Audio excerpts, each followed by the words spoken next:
Detroit is a city with a split personality. There are sections that are booming, and then there's this. A street once home to growing families is now vacant, overgrown and desolate. There are 40 square miles in Detroit that look pretty much like this. Detroit is among the larger inner cities, older sort of Rust Belt cities, as big a fraction of its land vacant as it does.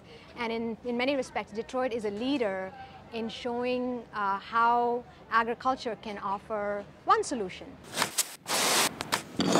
Romanowski Park in southwest Detroit is one example of how empty land can be filled with promise. 10 years ago, this 18-acre park was vacant space.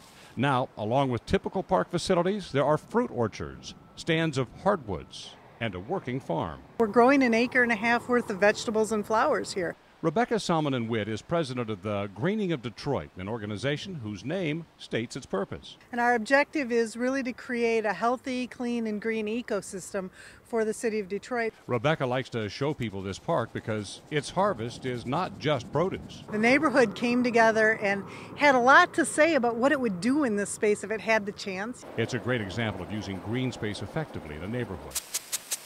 And about 8 miles down the road in downtown Detroit, Lafayette Greens is just about as urban as a garden can be. This is where the former Lafayette building was. And when the building came down in 2010, CompuWare chief executive Peter Carmanos, master gardener himself, leased the land for a garden.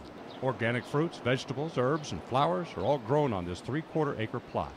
And the produce goes back to the community. Just last year, from August to December, we harvested 800 pounds of organic produce that went back to gleaners. Even on a rainy day, the garden is a bright spot amid the concrete and skyscrapers of the city's business district. It's a place where Detroiters can come together. When you're working in the garden, or you're talking about food, or you're sampling a cherry tomato, or trying a piece of basil, a lot of the barriers that are present within the city are just completely torn down.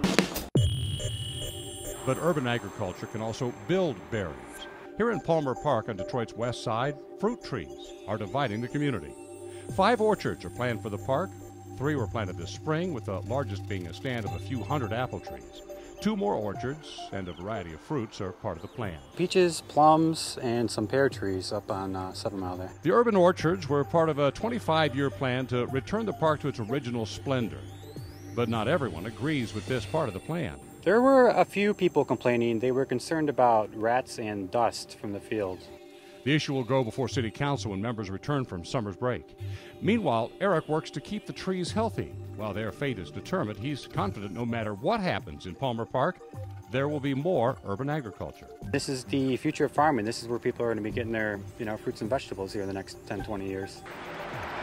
And it could be a large part of the future of Detroit.